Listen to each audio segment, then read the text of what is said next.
é, e causar, né, um risco à saúde humana, à saúde das pessoas que estão naquela região da área contaminada. E a gente faz uma avaliação também dos bens a proteger, que seria isso.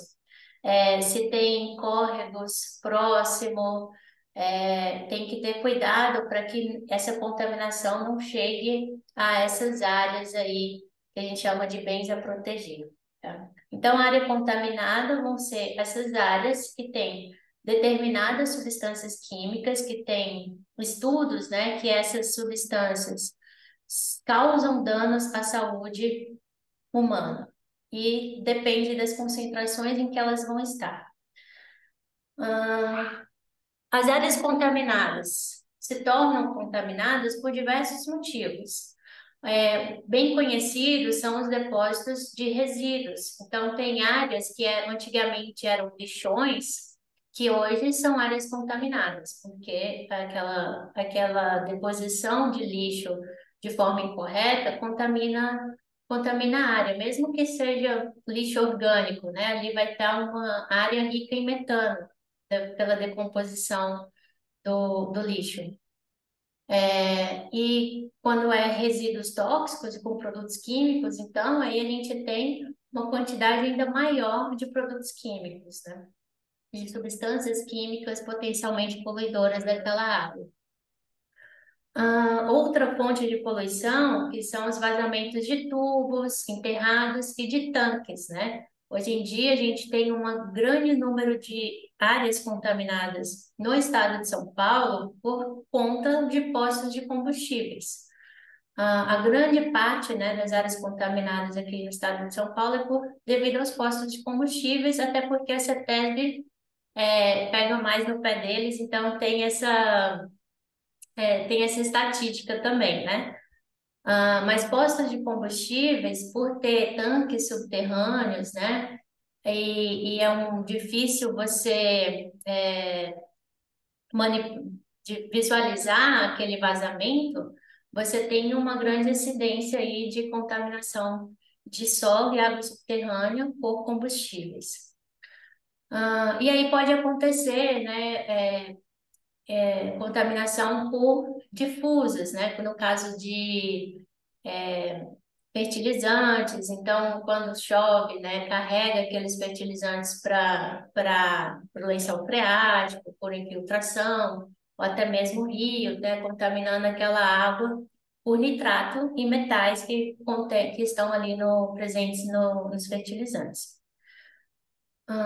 Alguns tipos dos contaminantes que a gente tem. A gente tem os contaminantes inorgânicos, os metais, arsênio, chumbo, mercúrio, cádmio. Nitrato também é um contaminante importante a ser citado.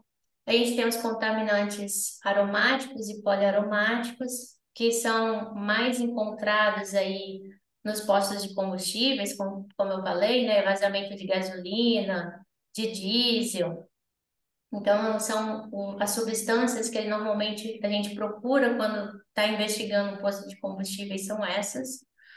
E os organoclorados, né, que são contaminantes difíceis de remediar aí. São os contaminantes organoclorados são os encontrados em solventes. Então, indústria de galvanoplastia, de tintas, né, que trabalha com solventes, tem armazenamento, manejo de solventes.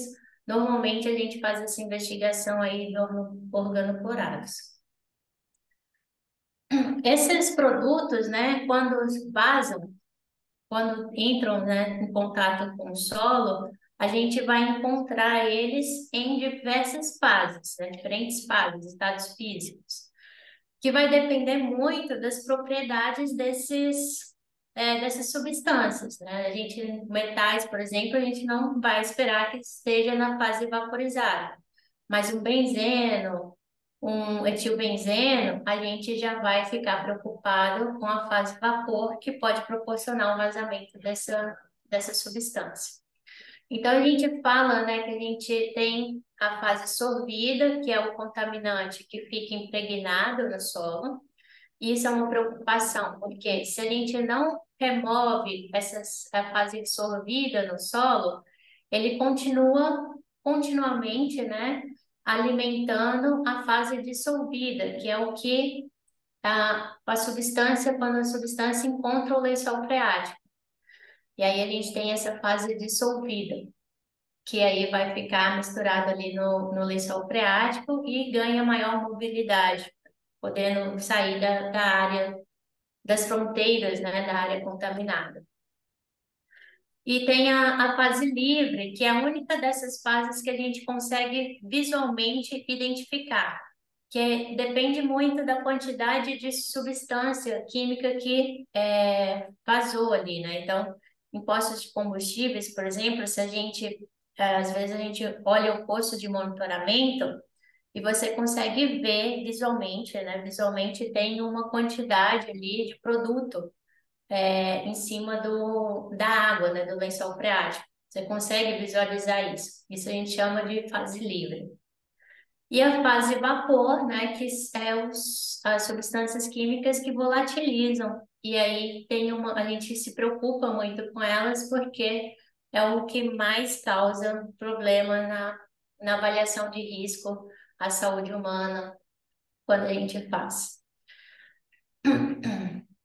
Bom, e aí, como a gente sabe, né, que aquela área vai estar degradada, que pode ter um risco à saúde humana, né?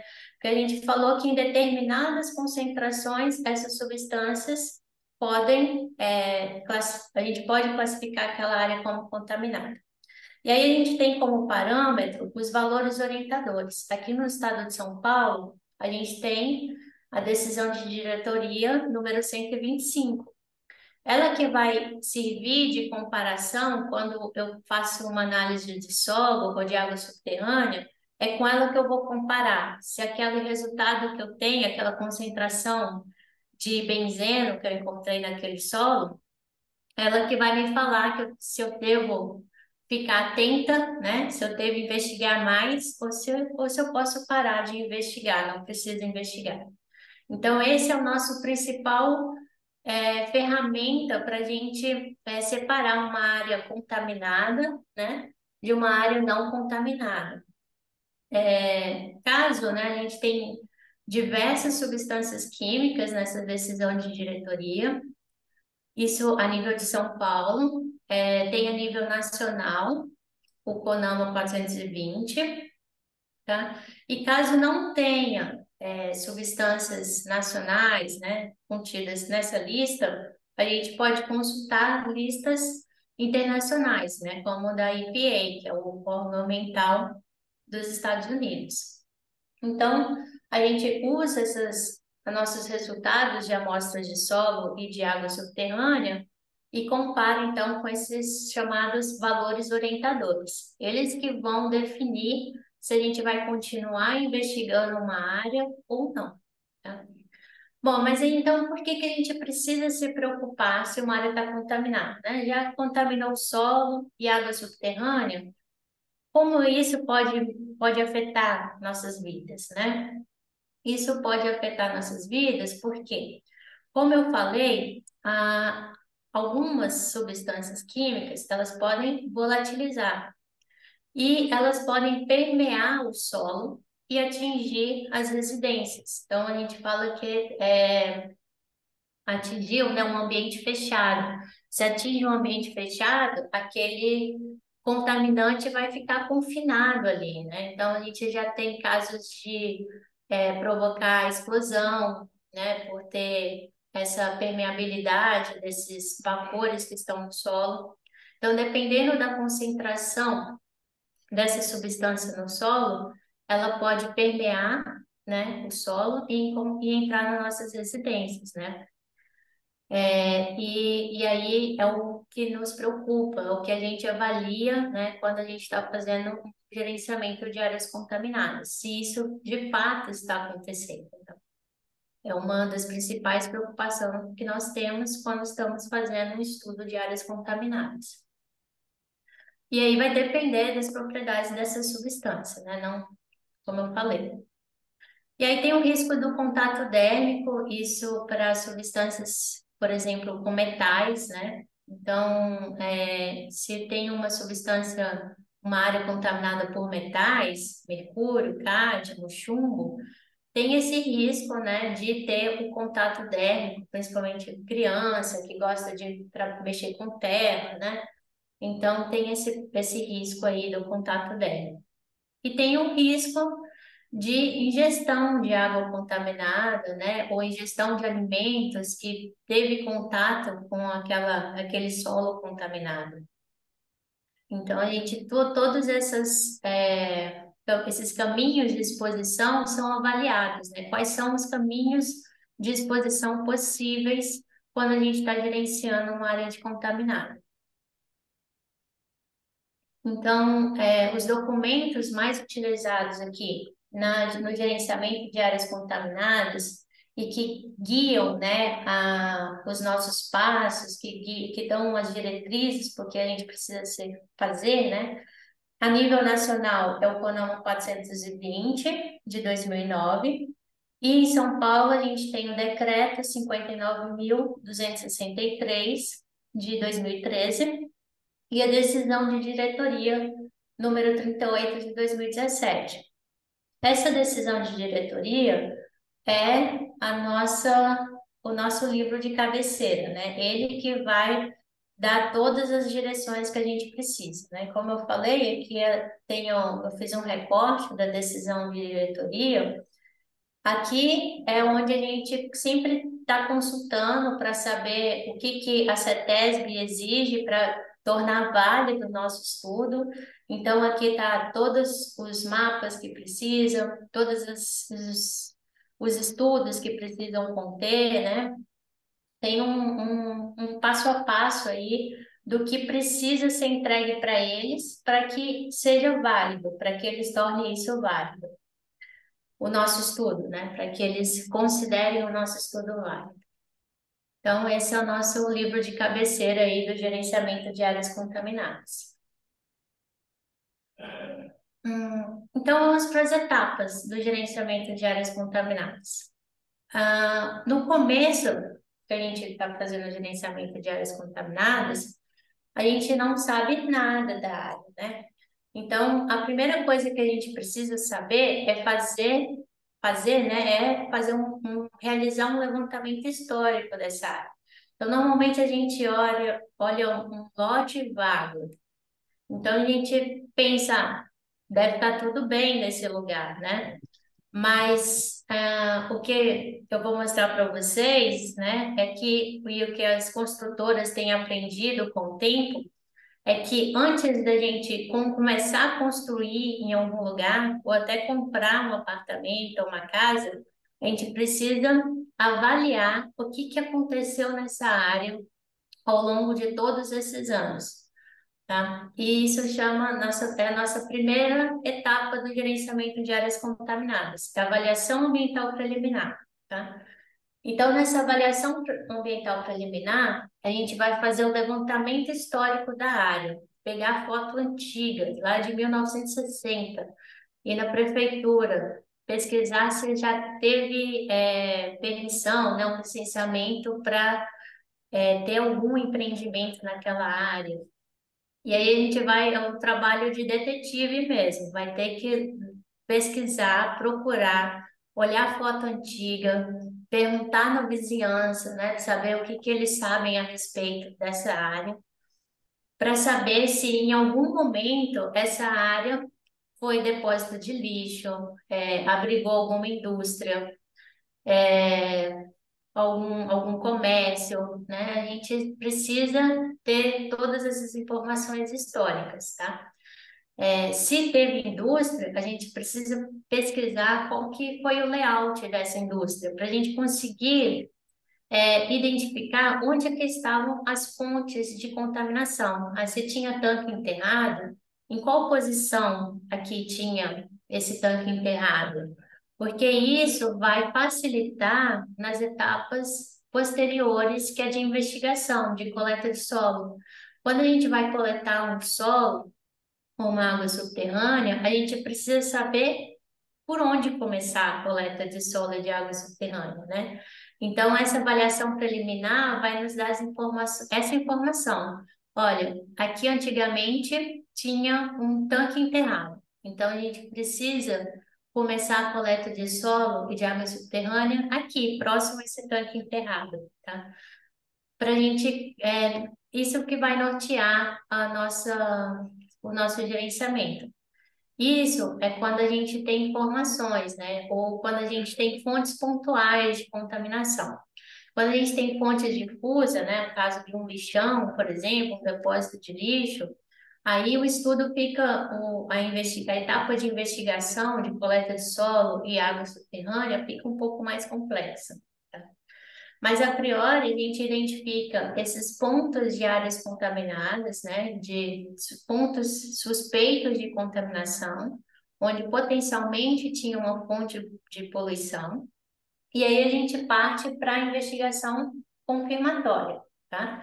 Ah, existe a suspeita de que, né, antigamente existia uma indústria naquela área. Então, a gente precisa fazer a investigação confirmatória. O que é essa investigação confirmatória? É onde a gente vai coletar, né? A gente escolheu os pontos onde vai coletar solo, amostra de solo, e amostra de água subterrânea, tá?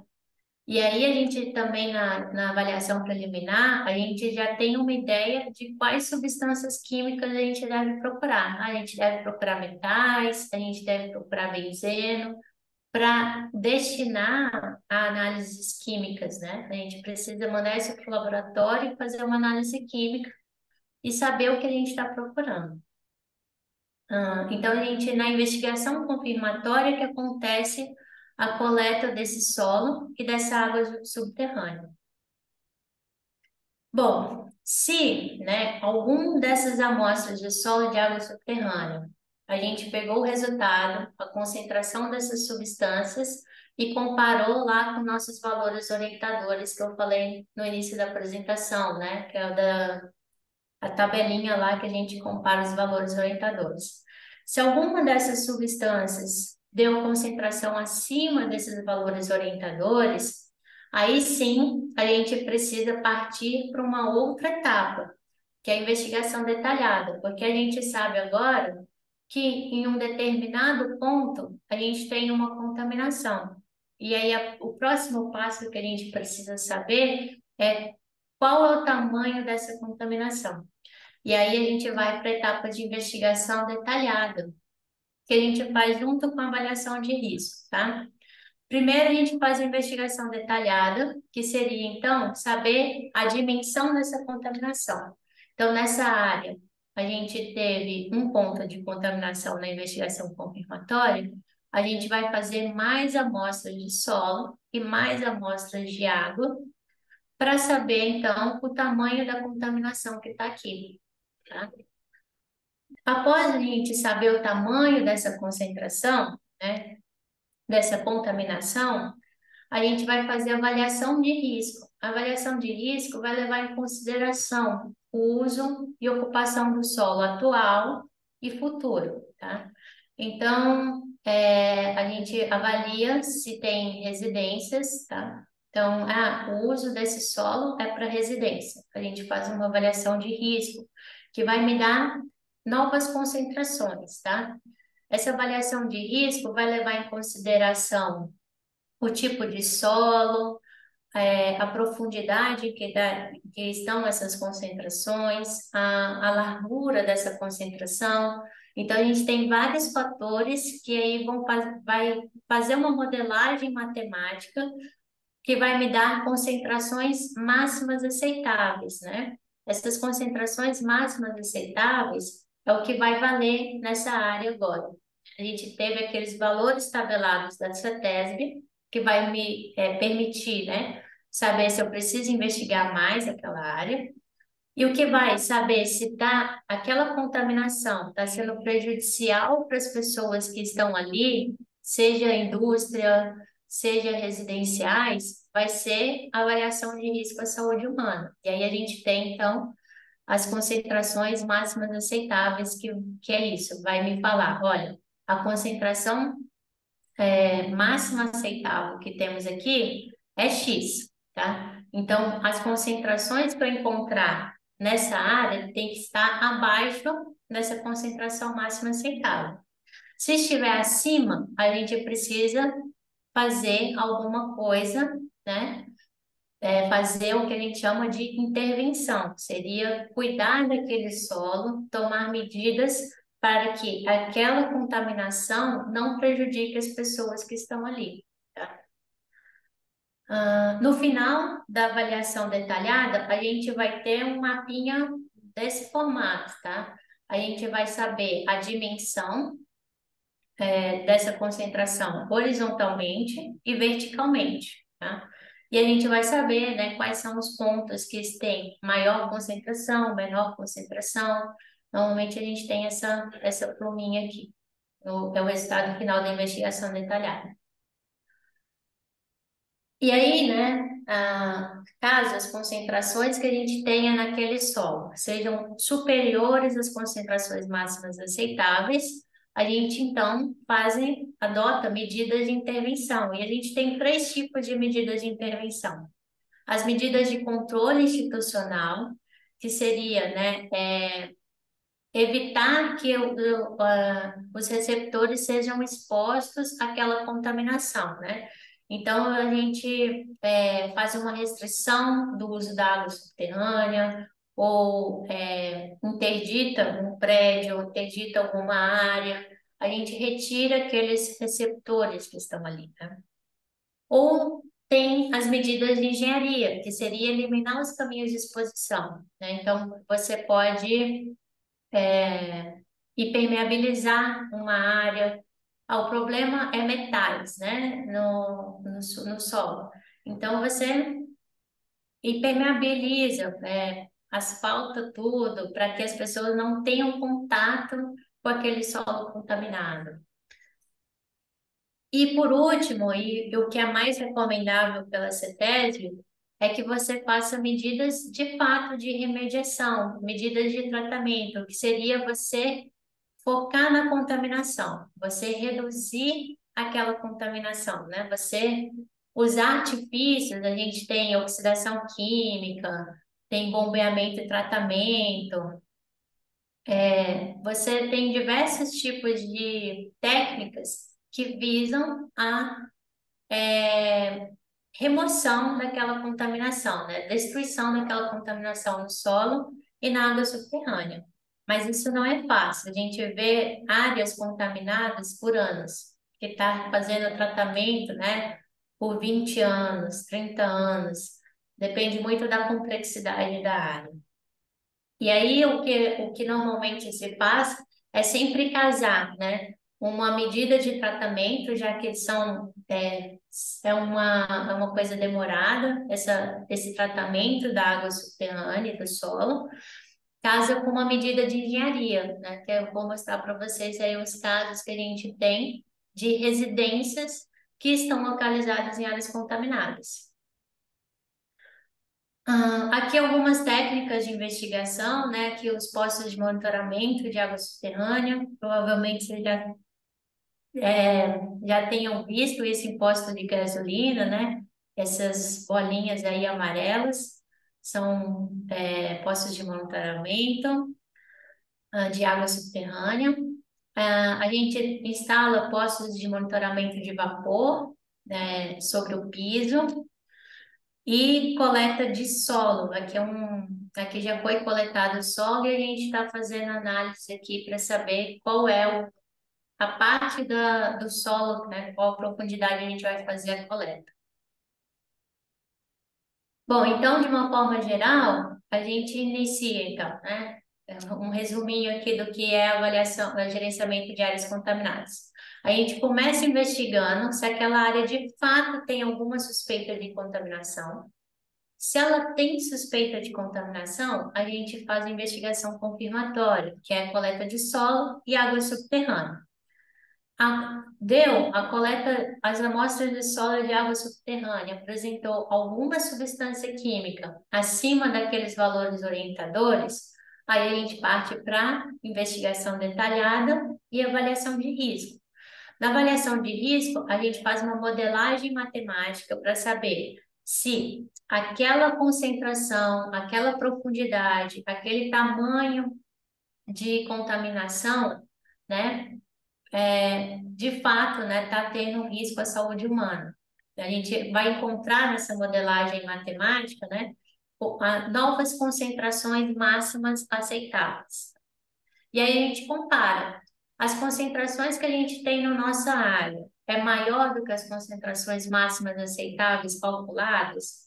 Se sim, a gente precisa fazer uma intervenção na área, porque aquelas pessoas que estão ali, elas estão correndo risco de saúde, tá?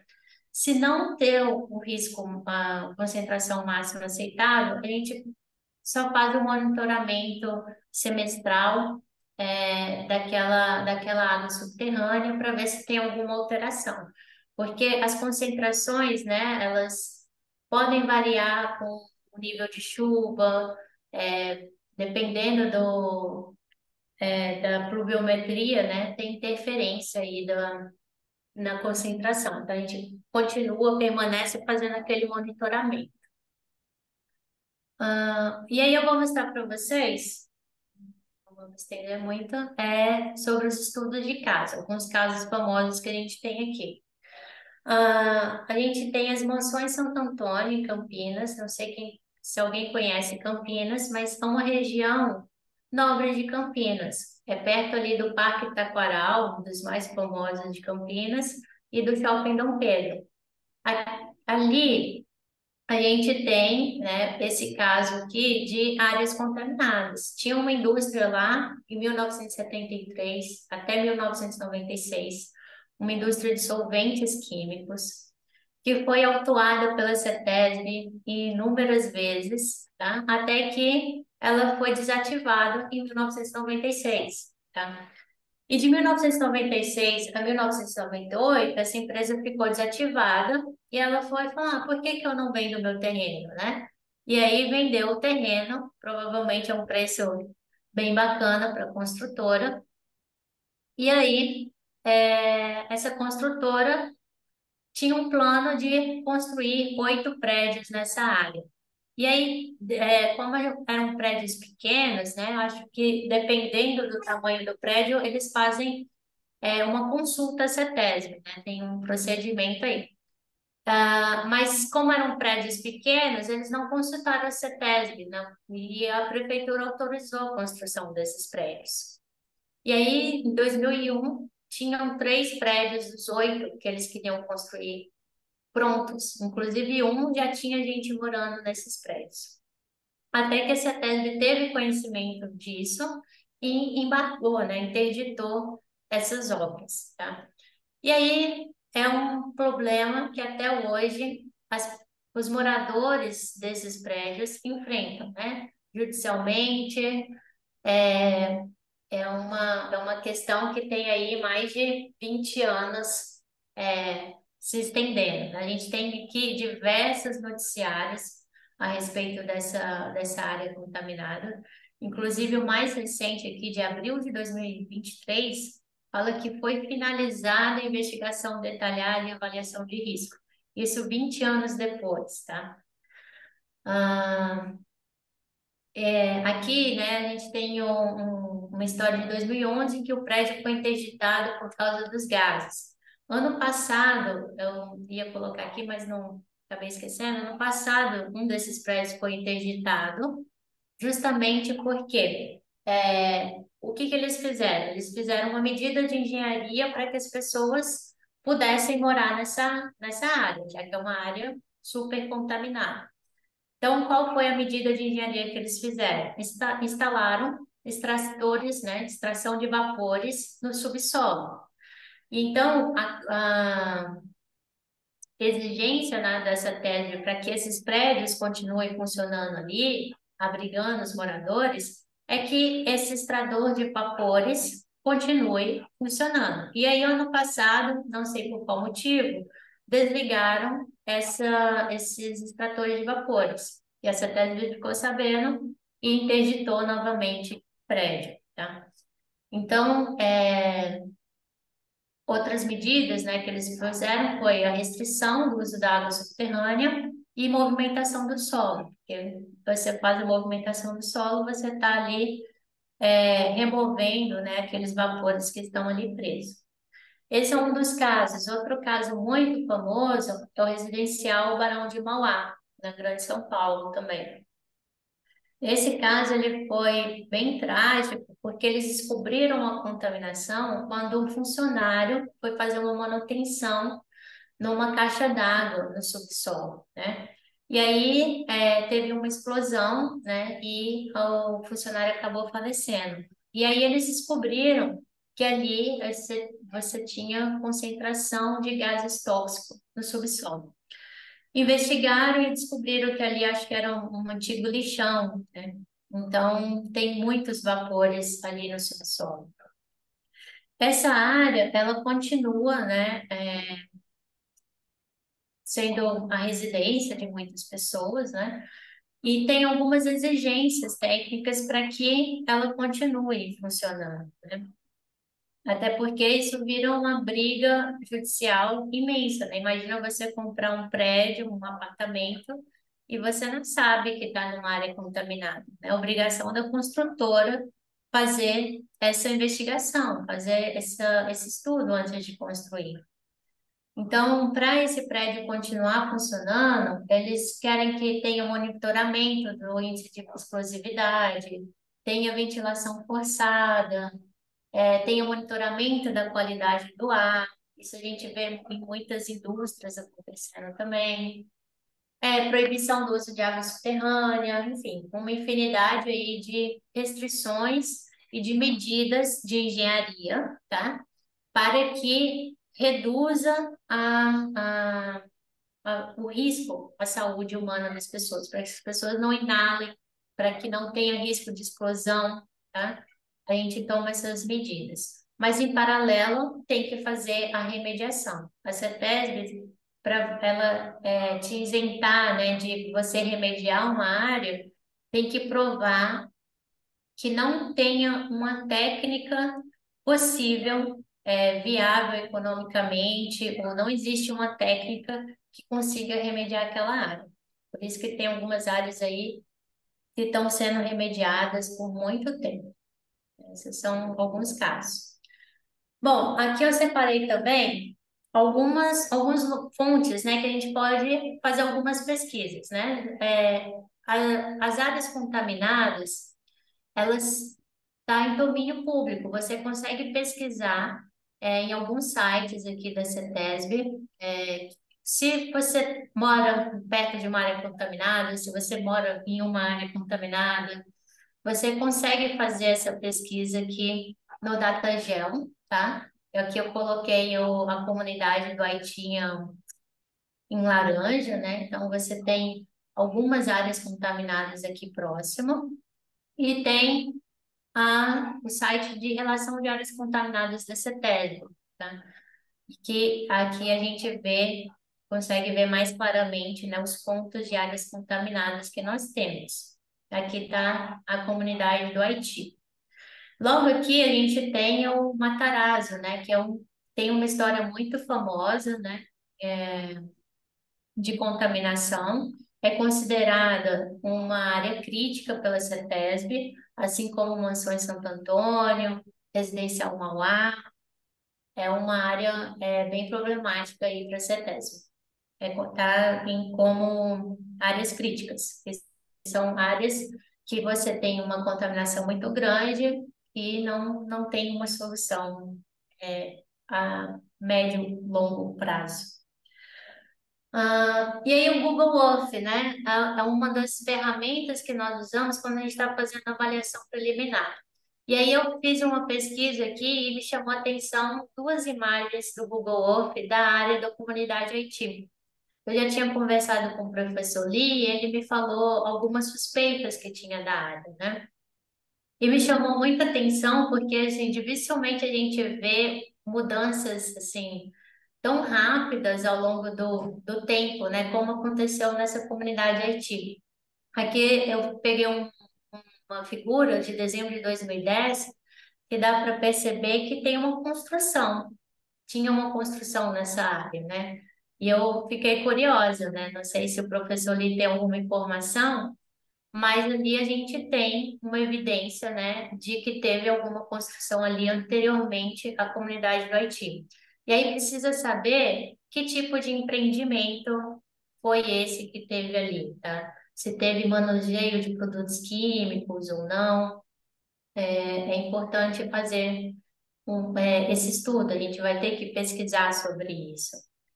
Outro ponto importante é essa foto aqui de novembro de 2014, que o professor ali também tinha me falado que tinha suspeita de ser depósito de resíduos asfálticos. E essa foto aérea aqui realmente, né, dá a entender que em algum momento foi uma área de depósito, tá? E pela cor, provavelmente seja por asfalto mesmo, né? Então, a gente vê algumas evidências aqui de que tem uma suspeita de contaminação na área. Mas, lógico, é preciso é, aprofundar nesse estudo, né? Aqui me chamou a atenção que eu pesquisei, né, a respeito dessa ocupação que aconteceu aqui. Aqui é o terreno Matarazzo, aqui é a área da Sabesp, né? E eu vi algumas notícias de que a prefeitura e o Ministério Público tinha decretado, né, a desocupação dessa área, aqui bem nessa época aqui de 2014. E aí me chamou a atenção essas duas fotos históricas aqui da área e que realmente é uma área que precisa a gente estudar mais a respeito sobre possíveis contaminação, né? O professor ali também me passou o parecer técnico da área da Sabesp. Então, eu separei aqui alguns pontos, né, desse parecer técnico, que existia uma contaminação de metais, de mercúrio, e que existe contaminação na água subterrânea. E aí, o que me chamou a atenção desse parecer técnico é que eles falam sobre avaliação de risco para o uso desse terreno, que é um uso comercial e industrial.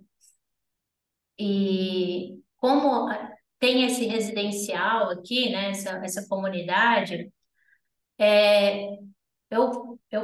eu recomendaria, né, dar uma olhada nesse estudo para ver se eles olharam, né, fizeram avaliação de risco para uso residencial, porque são concentrações diferentes. Eles ressaltam muito que fizeram uma avaliação de risco para o uso do terreno, de uso comercial, mas normalmente a gente faz avaliação de risco também para residências mais próximas. Então, seria considerar a comunidade do Haiti. Foi uma coisa que me chamou a atenção, assim, desse parecer técnico.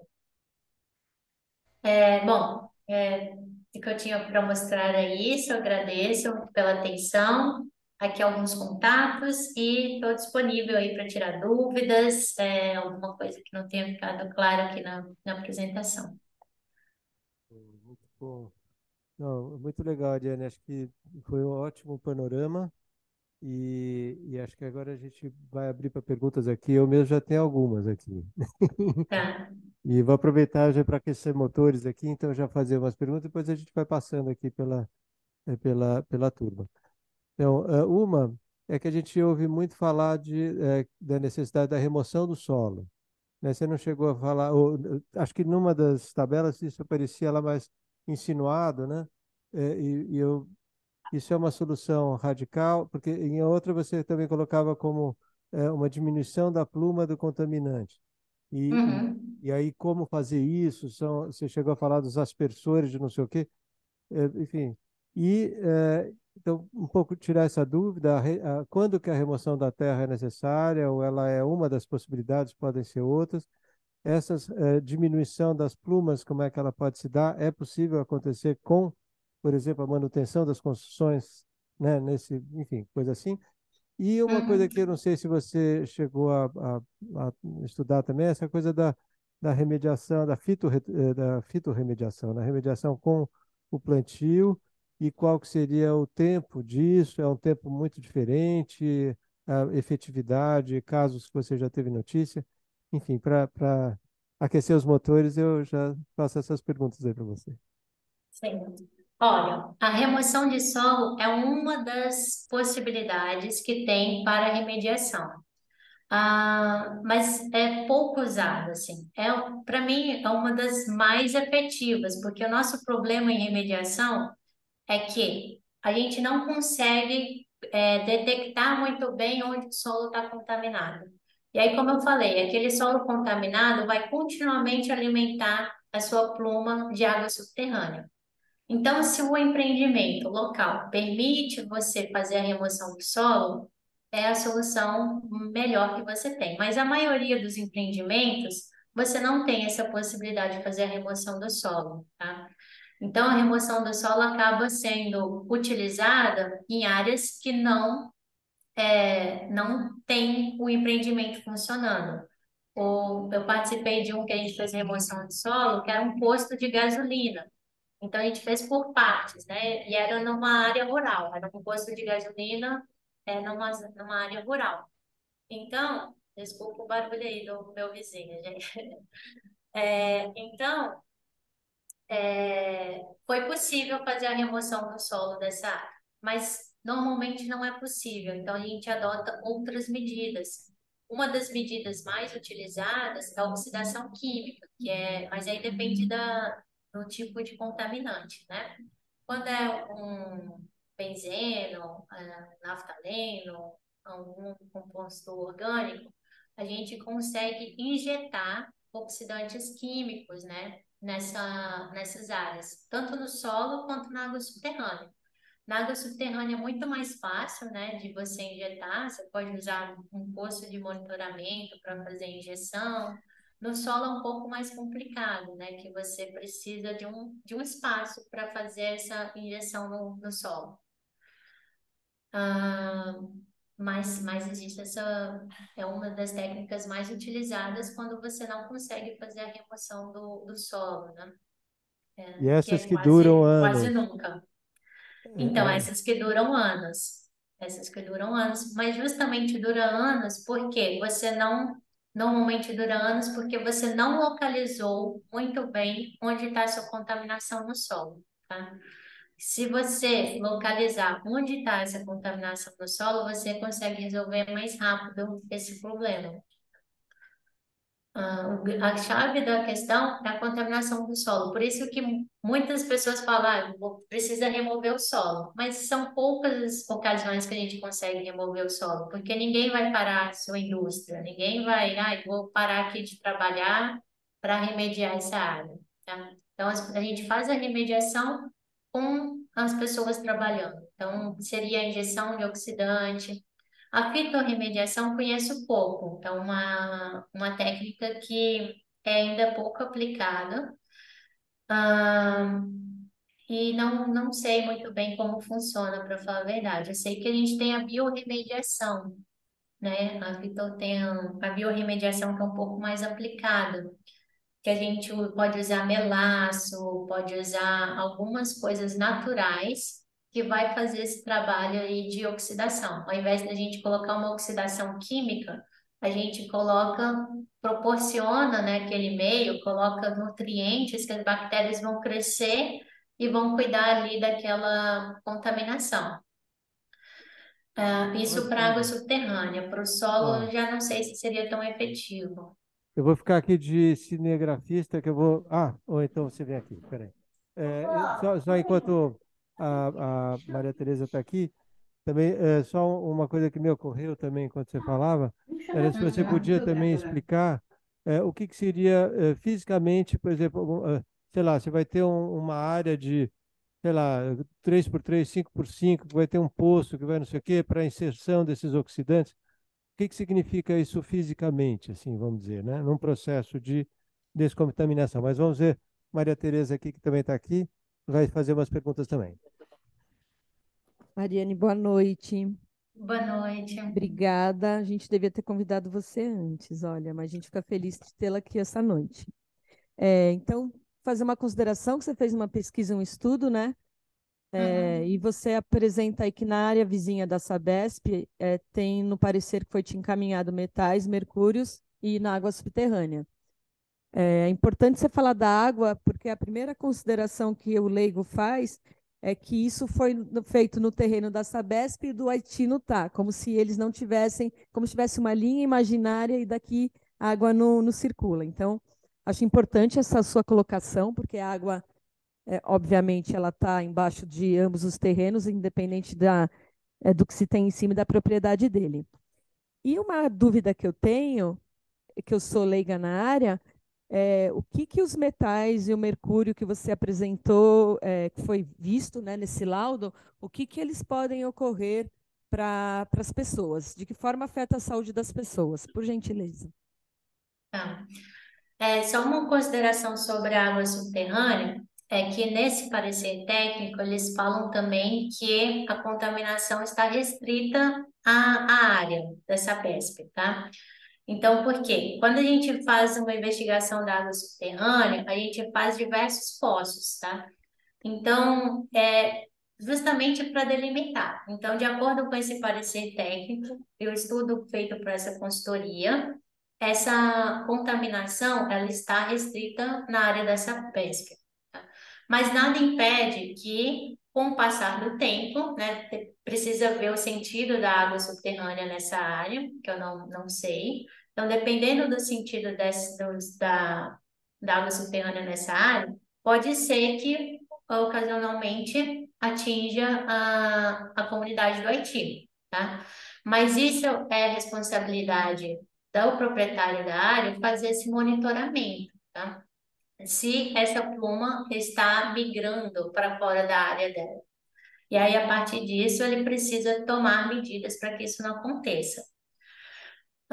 Mas, né, de qualquer forma, há uma restrição do uso de água subterrânea. Por mais que eles falam que a pluma de contaminação esteja restrita na área deles, eles vão restringir o uso da água subterrânea em uma determinada área, que não ficou claro nesse parecer técnico.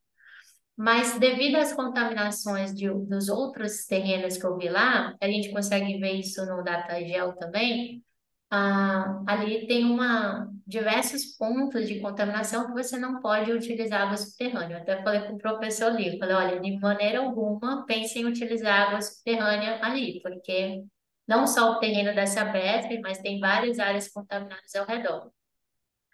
A contaminação por metais. Eu não sei muito de fora aqui as questões de saúde. Eu sei que todas essas substâncias que a gente tem tabelados, eles têm incidência de câncer, tá? Então, esses valores que a gente determina, tanto na tabela da CETESB quanto na modelagem matemática, é baseado na incidência de câncer, tá? Então, lógico que a contaminação de mercúrio tem uma série de outras doenças, mas o que a gente leva em consideração na avaliação de risco é a possibilidade de incidência de câncer. Tá? E aí, só para complementar, eu passo para os alunos. Eles têm uma horta nesse perímetro da área do Haiti que fica embaixo do Linhão. Queria que você comentasse um pouquinho sobre essa questão, por gentileza. Bom, se, né, o solo estiver contaminado, aí é possivelmente um risco, né, ter essa horta. Se estiver contaminado com compostos orgânicos, com metais, existe esse risco mesmo de risco à saúde humana, caso esse terreno esteja contaminado. Coisa aqui. É, aquela imagem que você mostrou, Ariane, que tem uma construção, eu tenho para mim, porque aparentemente ali também foi parte do canteiro da obra do metrô. Então, Hum, pode ter sido um período anterior àquele lá, então, né, que tem o descarte do asfalto, né? Então, uhum. existe essa chance de ser isso. E aí quanto à horta, também fiquei pensando uma coisa, quer dizer, claro que, sei lá, as hortaliças que estão diretamente no solo têm um nível de risco, vamos dizer assim. Aquelas que, Uhum. por exemplo, são frutas que estão, né, mais altas, vamos dizer assim, ou, quer dizer, a diferença de uma alface e sei lá, uma banana, vamos dizer assim, né? Então, Sim. só não sei se você tem alguma informação nesse sentido para complementar. Não, essa questão de como ocorre, se tem risco de contaminação no fruto, eu não sei te falar com certeza. Eu sei que tem alguns estudos a respeito, mas eu não sei se tem algo concreto, alguma coisa que precisa dar uma pesquisada se tem risco. Eu sei que hortaliças ali, o que está mais em contato com o solo, tem esse risco, né? Agora, frutos, coisa que não está diretamente em contato, precisava dar uma pesquisada a respeito.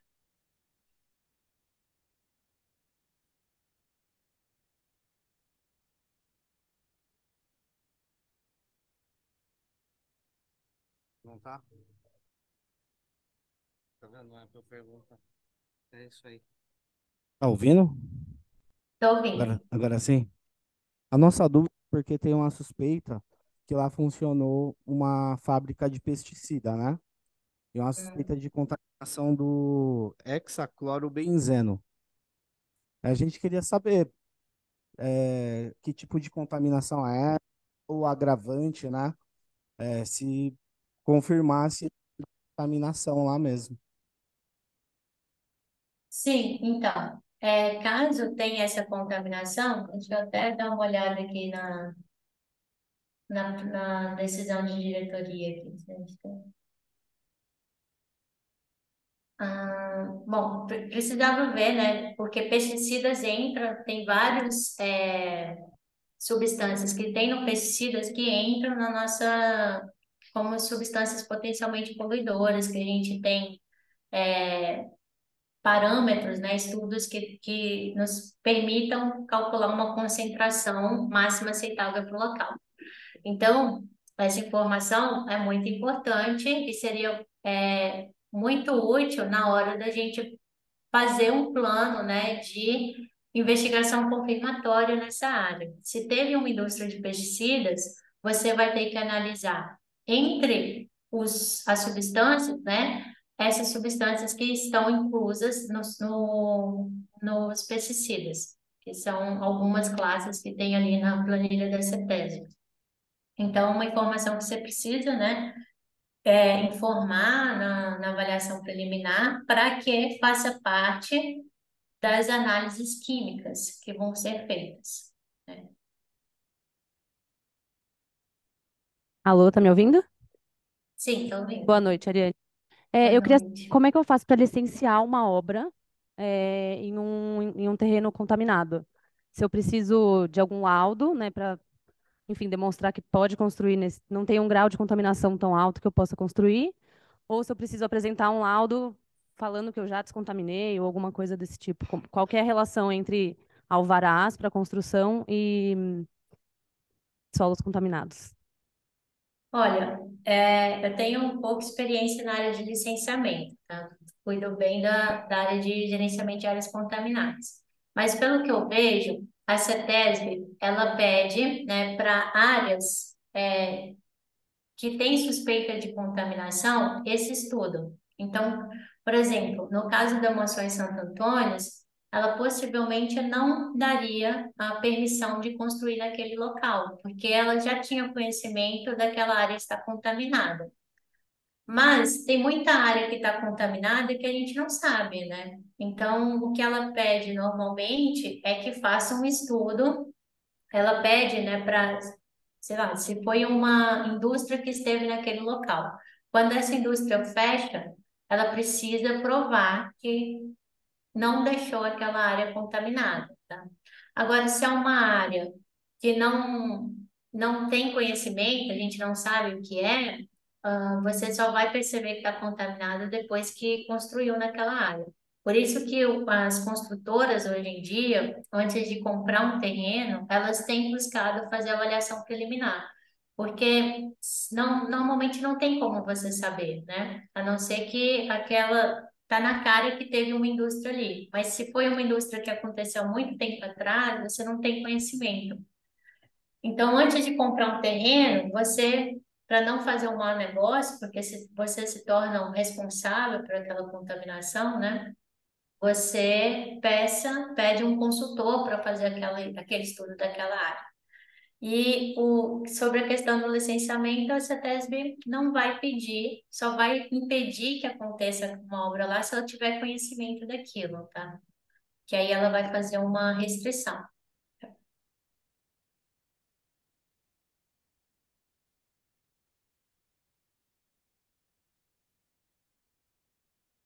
Sim. Eu vou complementar a sua pergunta, porque a gente trabalha na prefeitura e desapropriou um terreno numa área de manancial, numa área que a gente chama de Luiz Rota. E, enfim, anos para desapropriar a área, e agora que a gente começou, entrou com o processo de licenciamento. E a gente está nesse primeiro passo. Teve uma visita da Polícia Ambiental, diz que a área tem várias autos que a área é embargada, porque foram jogados depósitos de lixo de entulho. A gente não vai começar a obra enquanto não fizer uma remediação. Além da remediação, vai pagar uma multa altíssima, porque é como a nossa professora passou. Você comprou a área, você comprou o problema.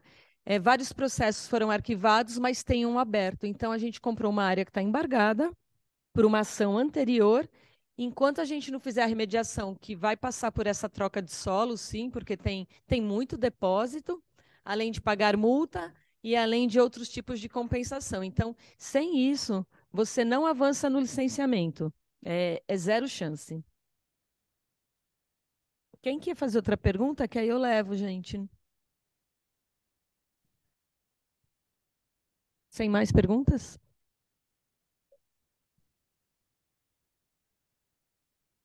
Aqui do lado. Estamos sem perguntas aqui. Não sei se você queria fazer mais algum tipo de observação, colocação para a gente, para meio que dar um fechamento para a sua aula. Uhum. Bom, acho que é Só um isso. pouquinho. Ah, O Li está perguntando o que você quer que reforce.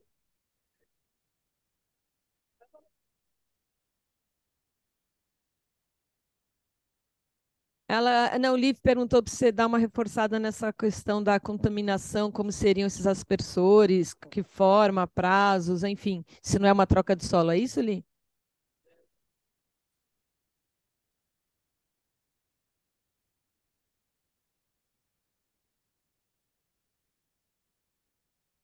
Além da a remediação seria a troca de solo, mas se for por algum outro tipo de equipamento, quando a área está ocupada, como você mostrou nos conjuntos, quais seriam? Só fazer um complemento, eu trabalhei no Barão de Mauá, é? e não no Barão Uhum. necessariamente, eu trabalhei na prefeitura e a construtora teve que Uhum. pagar multa, e a gente pediu que, em vez de pagar em recurso, a gente recebesse compra de material para fazer trabalho de mutirão em favela. A gente até criou um programa lá chamado Habitar Legal, que era fruto Uhum. de parte da indenização que a construtora pagava aí no Barão de Mauá. Então, deu para fazer bastante urbanização de favelas com o valor que eles tiveram que pagar.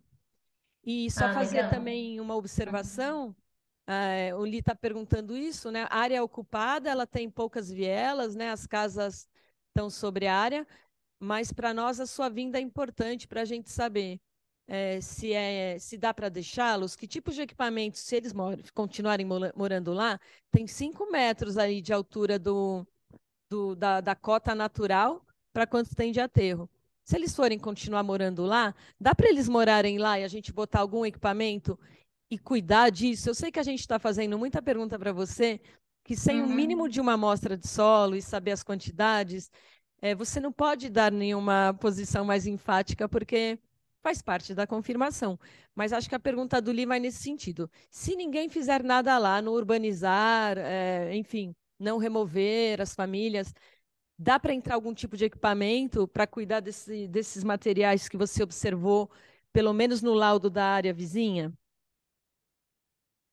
Olha, o ideal é que a gente faça pelo menos alguma investigação do solo e da água subterrânea. A água subterrânea é bem tranquilo da gente monitorar, né? Você pode construir postos de monitoramento, não é nada muito complicado.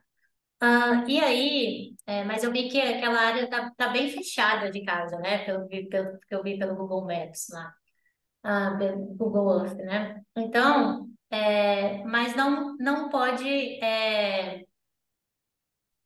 a gente não pode descartar por completo algum tipo de investigação de solo e da água subterrânea no local. O que for possível de investigar seria bom, seria proveitoso, tá? A gente não pode simplesmente aproveitar o estudo da Sabesp, como nosso colega falou, tem possibilidade de ter uma indústria de pesticidas, então são outros contaminantes, são outros tipos de contaminantes.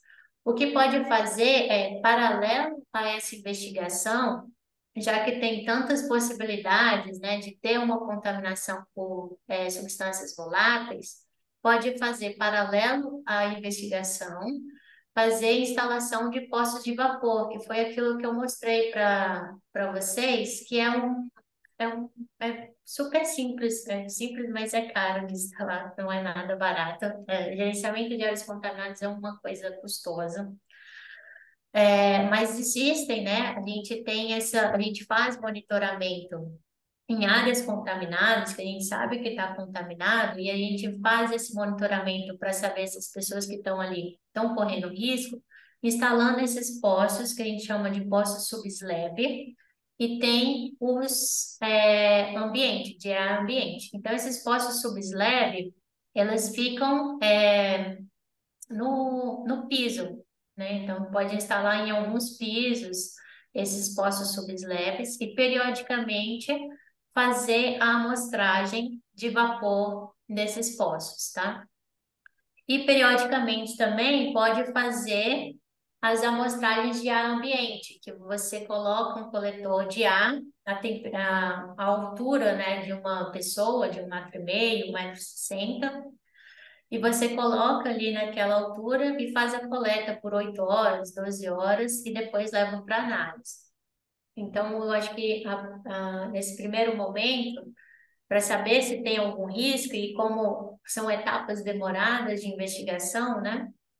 Você poderia fazer isso, né? Fazer já essa investigação se tem algum contaminante no solo, como acontece em Barão de Mauá, que eles também fazem monitoramento de inflamabilidade.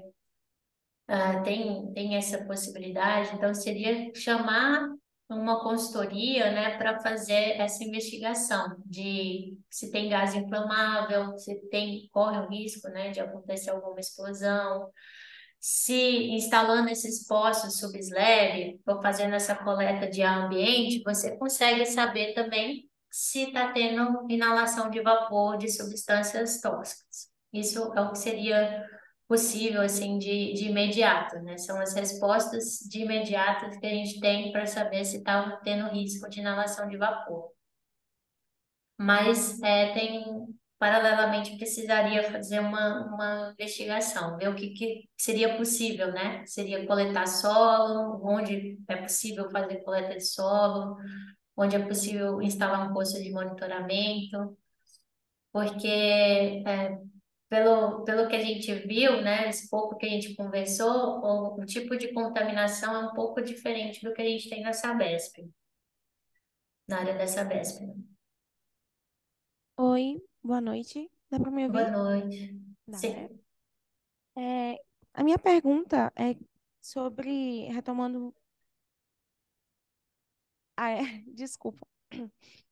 A minha pergunta tem mais a ver em relação ao laudo, né? Que nós sabemos que o laudo ele está se referindo ao uso comercial, né? E Uhum. nós estamos trabalhando, nós da Escola da Cidade, em dois grupos estão trabalhando numa utilização residencial desse terreno.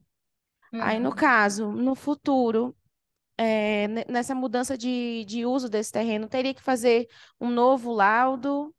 como seria o procedimento? Obrigada. Isso. Na verdade, quando a gente faz avaliação, o estudo de avaliação de risco, a gente já faz para diferentes cenários. Então, possivelmente, nesse estudo, eles têm cenário para residencial já. E quando a gente faz avaliação de risco, a gente pensa, né? No uso atual, no uso futuro, tá? E a gente pensa também, o que, como eu falei, o que me chamou a atenção, eles não falarem do uso residencial, porque você tem residências próximas. Então, a gente não pensa só o que está em cima da nossa pluma. A gente pensa também na distância que essa pluma está. Então, a gente sempre faz avaliação de risco também, sei lá, tem residência, a minha pluma, o limite da minha pluma está a 50 metros de uma casa. Eu preciso fazer avaliação de risco para essa pluma que está a 50 metros nessa casa, porque aí é um uso residencial e um uso atual também. Então, provavelmente nesse estudo, eles já têm avaliação de risco para o cenário de comércio e o residencial, tá? E eles enfatizaram bastante que o uso é residencial. Então, possivelmente, as concentrações ali não permite o uso residencial, para eles terem enfatizado tanto, olha, em alguma parte eles falam, ressaltamos que a avaliação de risco é para uso comercial. Então, possivelmente, a avaliação de risco para residencial não deu oferecer algum risco por uso residencial, né? É uma possibilidade, não? É que eles ressaltaram muito que eles estão fazendo isso para uso comercial, para encerrar o caso, sabe? Mas aí precisava ver essa avaliação de risco que a empresa fez, porque a gente nunca faz, como eu falei, somente pensando no nosso terreno. A gente precisa pensar no vizinho. Então, porque não é porque a pluma está naquele terreno que os gases não podem percorrer e atingir o terreno vizinho, tá? Então, eles falam que a pluma está restrita para a área, mas a gente sempre preocupa com o nosso vizinho. Então, quando faz avaliação de risco, a gente passa para a nossa área e para os vizinhos mais próximos que a gente tem para saber se possivelmente aquela pluma está afetando também. Então, precisa olhar essa avaliação de risco, esse estudo da Sabesp, por completo, porque aí já vai ter essa resposta para a gente, possivelmente. Tá bom, obrigada. Oi, Ariane, boa noite. Boa É, noite. você comentou ali do terreno Tará, que é uma área crítica, né? Porque o nosso grupo também, nós estamos trabalhando com algumas intervenções, pensando um parque ali. Então, assim, qual que é esse nível sabe, esse nível crítico, ao ponto, assim, para uso residencial? A gente sabe, assim, na arquitetura, a gente tem alguns exemplos, né, de construção de parques elevados em áreas contaminadas. Uhum. Então, a gente estava pensando já, assim, nesse viés, né, de pensar algo mais elevado, para não ter esse contato direto com o solo. Então, assim, só para ter mais algumas informações sobre esse nível de crítico, assim. Eu tenho outras perguntas, Uhum. mas aí acho que melhor você responde e eu faço outra pergunta depois. Então, eu andei pesquisando sobre a área do Matarazzo e, inclusive, eu vi que tem uma proposta de parque para aquele local. Eu não sei, ela continua, se a gente olha no site da CETESB, ela continua sendo classificada como área crítica, mas eu não sei como está o grau de contaminação daquela área, sabe? Eu não consigo, não sei te falar, não consegui, tentei ter acesso a algum estudo, algum relatório anterior daquela área para saber como é que anda, né? E eu não consegui ver. Mas pelo site da CETESB, ela continua sendo classificada como área crítica, mas não sei para quais usos, né, a CETESB permitiria. Eu li uma reportagem ali falando que acho que a Prefeitura de São Caetano usou aquela área para fazer alguma coisa, a CETESB foi lá e fez uma série de exigências também para que não oferecesse risco às pessoas que estão ali trabalhando. Então, eu não sei te falar, infelizmente, quais usos são permitidos ali. Eu até vi que tem uma proposta de parque para a área, mas não sei quais condições seria feito esse parque. Precisaria, pesquisar nessa tese. Inclusive, é uma coisa importante, né, de falar. Tudo que a gente pesquisar nessa tese, a gente tem uma lei de transparência, né? Então, a gente pode solicitar vista de processos de todo o empreendimento que a gente precisar. Então, a gente, às vezes, só ligar nessa tese e falar, olha, eu quero saber se tem algum relatório de áreas contaminadas em tal endereço. E eles te passam o número do processo. Se são processos recentes, montar digitalmente. São processos mais antigos, você consegue na CETESB e ver esses relatórios, tá? É uma coisa que a gente faz muito, e é bem interessante de se fazer. Você quer saber, por exemplo, a gente quer ter acesso a esse relatório da Sabesp. Então, a gente liga na CETESB, pergunta qual é o número do processo, né? E depois faz o pedido formalmente de vistas a esses relatórios. Obrigatório por lei, salvo alguns empreendimentos que eles colocam sigilo, né? Mas a maior parte dos empreendimentos a gente tem permissão para fazer a lista do processo. Entendi. Eu acho que uma das minhas outras perguntas era nesse sentido da pergunta anterior de Rebeca, né? Onde que se a gente cobraria da Sabesp, mas entendi que a gente deveria cobrar então da CETESB, né? Para esse estudo completo, por Esse exemplo. estudo? Acho que vocês podem tentar com a Sabesp, eu não sei como vocês acharam o parecer técnico, mas eu sempre, quando for fazer alguma pesquisa, preciso de alguma coisa, eu vou direto na CETESB, porque empresa, às vezes, demora muito, não tem esse procedimento bem organizado, né? Na CETESB, esse procedimento é bem organizado, você tem até no Oi Ambiente, né? A possibilidade de fazer por lá esse pedido de vista, ou você faz por e-mail.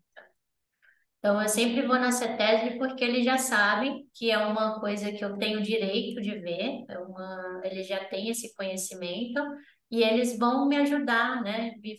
Me passando informações que eu não sei, às vezes o número de processo, né? Os documentos que estão ali relacionados. Aí só mais uma pergunta, assim, no sentido de possíveis orientações que poderia ser feita à comunidade, porque você deu alguns exemplos, por exemplo, de empreendimentos particulares, né? Então, geralmente, Uhum, quem custeia, por exemplo, esse laudo é a própria empresa, né? Então, nesse caso ali do Haiti, né, que a comunidade já está ocupada, e aí, enfim, é uma coisa ainda a ser discutida, a ser debatida com a comunidade, caso eles realmente tenham esse desejo, né, sabendo assim dessa suspeita de contaminação, caso eles realmente queiram ter esse laudo, quais seriam os caminhos a serem tomados? Quem seria, por exemplo, responsável a custear? Seria a prefeitura? Enfim, seria a Sabesp, que tem o terreno próximo, que você comentou que a Sabesp seria responsável também, né, por esse monitoramento, assim. Então, quem seria o responsável para a gente pensar nessa orientação, né? uhum. A Sabesp, né, seria o responsável caso a contaminação da área dela atinja a contaminação da comunidade. A contaminação que já tem ali naquela área precisa procurar quem é o responsável, né? A empresa que estava lá, a empresa que fez o resíduo. Mas isso seria um pouco demorado, acredito meu. Até a gente vê muita briga judicial por causa disso em propriedades particulares, né? Imagina em uma comunidade. Então, o que que eu sugiro, né? Fazer parcerias com pessoas que tenham possibilidade de fazer essas investigações, né? Eu passei para o professor Lee, que na USP eles têm uma área de pesquisa, talvez possa se tornar uma tese de doutorado, uma dissertação de mestrado, como muitas áreas eu já vi acontecer esse estudo por parte de universidades, né, para fazer essa avaliação de risco. A própria CETESB, eu sei que a CETESB, o Parque Vilas Lobos, tinha uma contaminação por chumbo, porque antigamente lá era um negócio de tiro, né? Então tinha uma área lá que tinha contaminação por chumbo. A própria CETESB fez o estudo daquele parque, né? E lógico que quando você não tem uma ocupação na área, é muito mais fácil, né? Você remove o solo, troca o solo ali por outro e fica tudo muito mais fácil de resolver. Mas procurar parcerias com quem tem possibilidade de fazer isso, né? Então, seriam as universidades, tem o IPT, que tem condições de fazer essas análises também. Eles têm uma área, um departamento de áreas contaminadas. E essa TESB, assim, eu acho que ela consegue orientar e talvez até ajudar. Tinha uma época que eles estavam falando em um banco, sabe? Tipo um banco de foi financiamento. Não sei se foi para frente isso, né? Porque a gente tem muitas áreas contaminadas sem dono, ou que o dono não quer fazer nada. Então, eles estavam tentando fazer um fundo de áreas contaminadas. Não sei se foi para frente isso. Seria uma coisa a se perguntar para a CETESB, sabe? Se tem a possibilidade de fazer isso. Eu não sei qual acordo eles fizeram ali com o Parque Vilas Lobos, que eles fizeram o estudo. Eu tive aula com um professor de análise de solo e ele relatou esse estudo de caso para a gente, né? Então, o que dá para fazer agora é parceria com quem tem condições de fazer isso mais rápido. Porque se a gente for procurar quem contaminou aquilo lá, vai demorar. E aí procurar e ter que exigir que alguém faça alguma coisa, né, vai demorar. Então, acho que fazer parceria com as universidades seria talvez um melhor caminho, tá? Ou com o Instituto, o IPT também, acho que conseguiria ajudar você. Perfeito, obrigada, Ariane. De nada. Bom, Ariane, agradeço imensamente. Só uma outra, um detalhe a mais que você falou, então, esses totens de vapor, né, que você chamou assim, né? Eles também, eles são, têm uma perfuração, eles são profundos ou eles são superficiais? A gente tem dois tipos. A gente tem um que coloca 25 centímetros, que é o de piso, e tem um E, de 1,5 metro. mas eu digo, é um 25 centímetros enterrado ou para fora? No sol, no piso mesmo, porque esse poço de vapor, né, é para saber se o vapor do solo está Ah, conseguindo atingir, né, o hum. piso de uma residência. É uma Então, forma de monitorar, vai monitorar ali. Não, não é esse, remediador, isso aí não é um não, procedimento de remediação. exatamente, é só monitorar. Para remediar não tem jeito, você vai ter que dar um jeito de atingir água subterrânea, seja por poço de vapor. Eu não sei se eu tenho tempo, eu posso até mostrar uma imagem aqui sobre algumas formas de aplicação que a gente tem de oxidante, né? Ah, Você gostaria de ver? se desse, tudo bem. É capaz de começar um barulho daqui a pouco aqui do pessoal do Maracatu, mas a gente gostaria. Eu vou mostrar aqui rapidinho, talvez fique um pouco mais claro. Hum. Ah, É um poço de que diâmetro, mais ou menos? É como se fosse é um um poço de 2 polegadas, 4 polegadas, tá? Não é nada muito grande. São poços pequenos, até de diâmetro, né? Pequenos em diâmetro, mas profundos. hum. Que depende de onde está localizado o lençol freático, né? E aí que você Então, a gente. vai injetar os oxidantes, dentre os quais a possibilidade do melaço sendo a biorremediação. Isso, se optar pela biorremediação, que vai depender do tipo de contaminante, né? A gente pode fazer a injeção dessa forma. E é sob pressão, é com pressão aí? Não, tem um pressurizador. Aqui é sem pressão, né? Sob pressão, aí a gente tem os. Não é por poço de vapor, não é poço de água subterrânea. Aí você crava, você vai cravando Um tubo. uma haste, Hum, né? que vai soltando isso, mas isso também depende da área que a gente tem disponível para fazer isso, porque o equipamento, né, o caminhão, aqui a gente tem um aqui, né, precisa da entrada de um caminhão, por exemplo. Então, se não tem espaço para um caminhão ter acesso à área, fica difícil da gente fazer essa cravação aqui do equipamento. Então, pelo que eu vi da área, né, acho que bom, seria uma forma mais passiva a remediação do local, que seria por esses postos aqui de 2 polegadas, dispersos em diferentes pontos. Isso é cravado Mas com tipo um batistaca, assim? o posto de monitoramento ou não?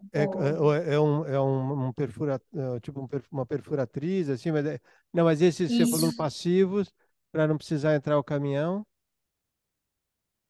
Ah, tá. O do caminhão, você vai batendo, né, com tipo uma estaca mesmo, né, e vai jogando o oxidante. Para fazer o posto de monitoramento, aí a gente vai ter um pouco de dificuldade, que normalmente a gente usa um caminhãozinho também, né? A forma mais Hum. correta de fazer o poço é usando um caminhãozinho que vai ter uma hélice lá fazendo o furo e Parece muito instalando esse poço. equipamento de fundação também, né? Mais ou menos Isso. esse de. Uhum. Uhum. E aí tem uma forma mais não tão usual hoje em dia, né, que seria fazer à mão mesmo, mas não depende muito da compactação do solo. Aí precisa ver as possibilidades ali da área, o que que permite entrar, né? Qual tipo de equipamento é possível entrar ali para fazer esses postos de monitoramento. Postos de monitoramento e também como é que fala, de ações remediadoras, pelo que eu estou entendendo, que você pode já injetar Isso coisa. seria postos de monitoramento e para colocar o remediador, Legal, né? maravilha. Agora, os Menina, postos de vapor são pequenininhos, são fáceis de instalar, né? muito bom. Ariane, olha, muito grato, assim, muito legal. Acho que, enfim, tirou muitas questões aqui, muitas dúvidas aqui, enfim. E aí, e foi bom que você deixou seu contato. Eventualmente a gente manda uns e-mails para trocar umas ideias, para perguntar mais algumas minúcias. Eu estou disponível para o que eu puder ajudar, né? A gente pode entrar em contato comigo, assim, o que eu souber, eu posso compartilhar aí com vocês.